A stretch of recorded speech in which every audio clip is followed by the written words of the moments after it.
నమస్తే. సాధారణంగా నదిలో ఏం ప్రవహిస్తాయి? నీళ్లు. ఆ నీళ్లతో పాటే మట్టి, బురద, ఇసుక వంటివి కొట్టుకొస్తాయి. కానీ ఓ నదిలో బంగారం కొట్టుకొస్తుంది. ఎక్కడైనా వాగుల్లో చేపలు పడతారు. ఆ బంగారు నదిలో మాత్రం గోల్డ్ కోసం వేట సాగిస్తారు. ఇంతకీ ఈ నది ఎక్కడుంది? ఆ యథార్థ వింత గాథ ఏంటో తెలుస్తుంది. ఇంట్లో ఈసమెత్తు బంగారమైనా ఉండాలంటారు పెద్దలు. కానీ గోల్డ్ రేట్స్ రోజు రోజుకు పెరిగిపోతూనే ఉన్నాయి. జార్ఖండ్లోని ఓ ఆదివాసీ తెగ ప్రజలకు మాత్రం రేట్లు పెరిగిపోతున్నాయనే టెన్షనే అవసరం లేదు. ఎందుకంటే వారికి బంగారం కావాలంటే స్వర్ణరేఖ అనే నదిలో వేట సాగిస్తే చాలు, కావలసినంత బంగారం దొరుకుతుంది. జార్ఖండ్లోని రత్నగర్వ అనే ప్రాంతంలో ఉంది ఈ స్వర్ణరేఖ నది. పేరుకు తగ్గట్లే నిజంగా ఇది పసిడి నదే.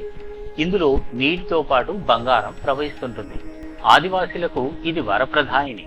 పసిడి కావాలంటే ఈ నదిలోకి వెళ్తారు. చేపల కోసం వలలు విసిరితే ఇక్కడ మాత్రం బంగారం కోసం జల్లెడ ఉపయోగిస్తారు. నీటి అడుగు భాగం నుంచి మట్టి, ఇసుకను తీసి జల్లెడ పడతారు. అందులో బంగారు రేణువులు దగదగా మెరిసిపోతుంది. ఈ నది ఎన్నో ఆదివాసీ కుటుంబాలకు ఉపాధి కల్పిస్తోంది. ఒక స్వర్ణ రేణువు బియ్యం గింజంత ఉంటుంది. ఒక వ్యక్తి ఒక రోజులో 1-2 స్వర్ణ రేణువులను సేకరిస్తాడు.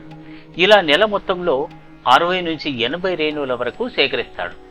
వీటి ద్వారా నెలకు 10,000 వరకు సంపాదిస్తున్నారు. ఆదివాసీలను ఈ బంగారమే ఆదుకుంటోంది. వందల ఏళ్ల నుంచి ఈ నది ఇసుక నుంచి పసిడి లభిస్తూనే ఉంది.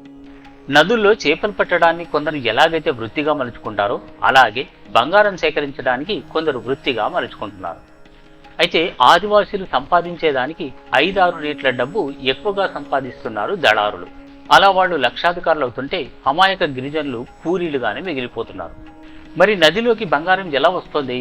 భూగర్భంలో పసిడి గనులు ఏమైనా ఉన్నాయా, లేక రాజుల కాలంలో గుప్త నిధులు ఏమైనా దాచారా? ఇలా ఎన్నో ప్రశ్నలు తలెత్తాయి. ఆదివాసీలు దీనిపై రకరకాల కథలు చెప్తుంటారు. భూభౌతిక శాస్త్రవేత్తలు మాత్రం నదిలోని పసిడికి కారణం వేరే ఉందంటారు. కొండలు, లోయలు, రాళ్లు, రప్పల మధ్య నుంచి నది ప్రవహిస్తుంది. వర్షం కురిసినప్పుడు నీరు ఎత్తు నుంచి పల్లానికి వస్తుంది. అలా వచ్చేటప్పుడు మట్టిలో దాగున్న స్వర్ణ రేణువులు ఇసుక, మట్టితో పాటు కొట్టుకొచ్చి నదిలో కలుస్తున్నట్లు శాస్త్రవేత్తలు చెప్తున్నారు. కానీ ఈ రేణువులు ఏ ప్రాంతం నుంచి ఎక్కువగా వస్తున్నాయో ఇంతవరకు తెలియలేదు. ఏ యంత్రం కూడా ఈ రహస్యాన్ని కనిపెట్టలేకపోయింది. స్వర్ణరేఖ నది ప్రవాహం పశ్చిమ బెంగాల్, జార్ఖండ్, ఒడిశాలోని కొన్ని ప్రాంతాల మీదుగా సాగుతుంది. ఈ నది జన్మస్థానం రాంచీ నుంచి 16 కిలోమీటర్ల దూరంలో ఉంది. దీని పొడవు 474 కిలోమీటర్లు. ఈ రివర్లో గోల్డ్ దొరకడంతో దీని పేరు స్వర్ణరేఖ నదిగా స్థిరపడిపోయింది. కొందరు సువర్ణరేఖ, నంద పేర్లతో కూడా పిలుస్తారు. ఇలాంటి నదులు అన్ని చోట్ల ఉంటే బంగారం కోసం విదేశాలపై ఆధారపడే అవసరమే ఉండదు. రోజు రోజుకు ధరలు పెరిగిపోతున్నాయనే టెన్షన్ అసలే ఉండదు కదా. నమస్తే.